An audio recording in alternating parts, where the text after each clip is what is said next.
you have a Kaufman-esque vibe about you. I've gotten that a lot.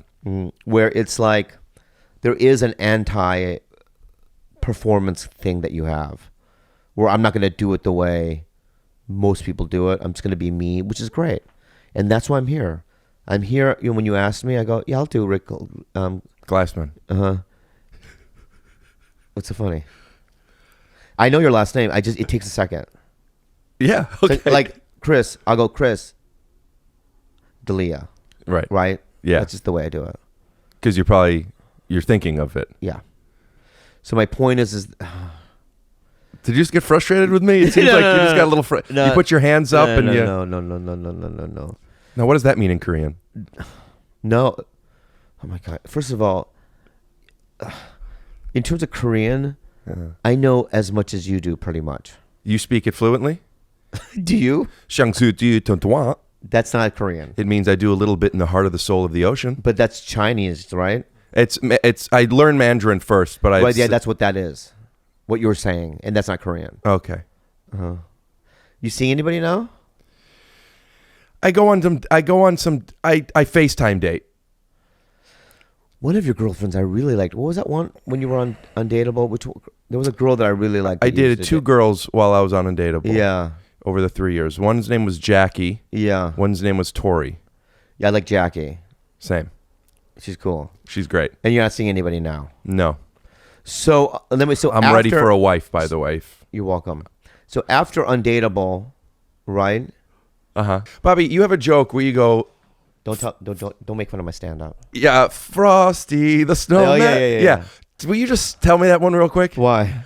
Because I was with John DeWalt today, and I told him that we were podcasting, and he did that joke, and it made me laugh so hard that I didn't remember. Well, I don't do those jokes anymore, but it'd be a joke what my dad used to make, because he came to America, and then he had kids, and then he was like, he doesn't know about Christmas or anything, so he just tried to figure it out on his own. He probably asked two other Korean dudes the songs, what Santa means, and all that stuff. Mm-hmm. And so he would sing us the songs, but they would never be right. So one of them is, Frosty, he a good guy. He used to do that. Frosty is a good guy. I go, Frosty's that's not how it goes. Even as a kid, we'd have to sing it with him. Frosty is a good guy. Right? And then he would go, he would forget certain words that are like simple words in a song. Like he'll go jingle bell, jingle, I don't know. Right? And then you're like, just say bell again. It's bell again. Ooh. Then he'll go bell, right. And then yeah, so it was those kind of jokes, you know what I mean? Yeah. You've also I would love to talk about this if you're willing to. I'm sure you have before. Talk about your molestation as a child.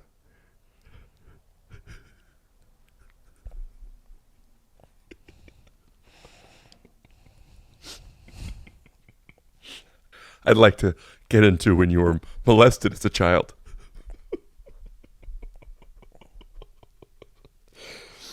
No, it's a serious subject. I can understand if you don't want. So it's like no, I'm not gonna do it because I'll tell you why. Okay. Because it's a painful human experience, and you're making it mockery of it. That's not my intention. I know, but you know my story. Yeah, and I heard it many times. You've talked about it on stage. I never knew it was real until years after I met you, and I found out it was real, and it made me feel so bad that I laughed at it so much. Yeah. Well, if you want to talk about it, we can. Yeah. But what happened was I was living in the beautiful state of Minnesota as a kid, mm-hmm. and there was. Yeah, I was a child, and there was these open fields that during the winter there would be an ice skating rink. But during the summers, some of these places, because they're outdoors, mm-hmm. it's just kind of like a field with like a shack with a Zamboni in it or whatever. Right. So by my house, we had like a field where there was like, a shack where they kept that thing. But there was a man who was mentally retarded, mm-hmm. who during the summers, I think, either mowed the lawn or he was some sort of, I was a kid, so it's vague. But I know that he had some sort of Down syndrome or something. And he used to lure kids into this shack with candy. And I just remember going there more than most kids. And would you be going by yourself? Yeah. And you knew other kids went because you all talked about it. My brother, no, years later, my brother told me that it happened to him. So you found out after. You just thought this was just for you at the time. Well, I'm not saying it's for me like it was a gift. The candy was. Yeah, but it was tied into. No, I don't mean that. I'm saying devastating candy. Right. Right. Because Right. you eat it, but it's sweet and delicious. But there's something devastating involved. Right. Which is a twisted man fingers in your butthole. So he would say, "Hey, come into the shed," and he would give you like a. That's not how he would say it. How would he say it? You say it. He had Down syndrome, so well, how would he say it? Do you think? Oh, I'm not sure. Yeah, try. I guess they usually sound like the hearing impaired people. Yeah, so I go don't ahead, know the try. difference. Give it a try. Sure. Would you like to come into the shed? That's not how they sound. I always do. That's do very deaf. good, though. I always do deaf. No, yeah. I feel like it's more. Could you say deaf anymore? By the way, I don't think so. you have to say hearing impaired, right? Yeah. Or they have retarded ears. I say that. Okay. Yeah. All They have right. midget retarded ears. MRUs. You're supposed to say. So no, he'd go. Mew. Oh shit. There's only 9 people listening to this thing, so fuck it, right? So what's up? Yeah, man. We did it. We're doing it, huh? Yeah, I want to tell you the story that I remember. That's literally a shit bag you just pulled out of your pocket. No. We were at Dupar's. When I first started stand-up, I became friends with...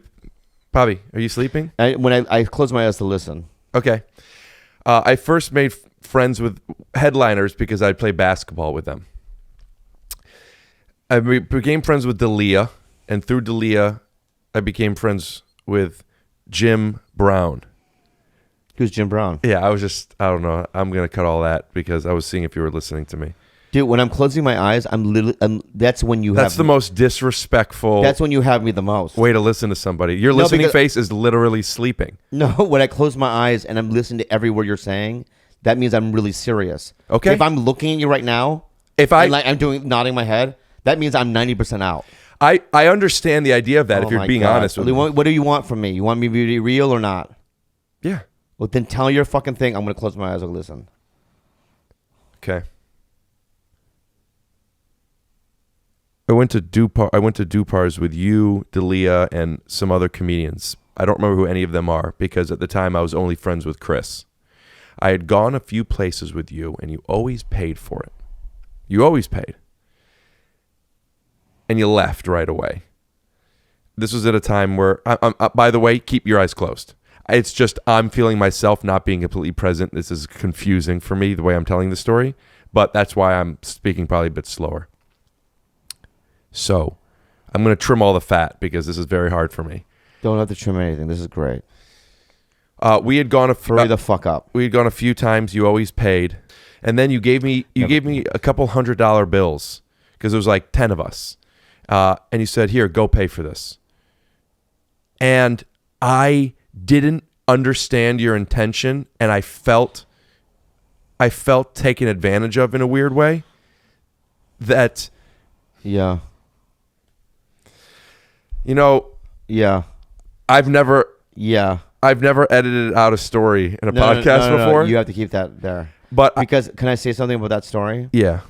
That was literally, I'm not lying, and I'm not, there's no filter going on right now. That was the worst story I've ever. There's so many more pieces, but your eyes were closed. I've ever heard in my fucking life. And literally, because I thought, this story is it's gonna. No, it's I gonna got happen. self-conscious. It never happened. I got self-conscious during it. Never happened, that story. And Yeah. I almost left. That was fucking bullshit. Yeah, no, I hear you. So get real, dude. Dude, Get real right now. Dude, get real right now because, dude, you're fucking around right now. dude, I need a positive ending. So All right. So Let's do this one. Will you come sit on the couch next to me? No. Okay. Could you look to camera? All right, you want me to? I like how your instinct is to say no until you realize there's a bit. Stop it. No. Go back to the couch. Go back to the chair. No. Go back to the chair. No, go back to the chair. Is that how you handle confrontation? Is that what you do in your life when people are doing things you don't want them to? This podcast is going to be banned from... If you were teaching a dog how to sit and it wasn't sitting, cut all that out. would you put your penis in its face? You got to cut all that out, man. I'm not cutting it out. You got to cut that out. That's ridiculous what I'm doing. Yeah, it's pretty ridiculous. We're just doing it as a for a laugh.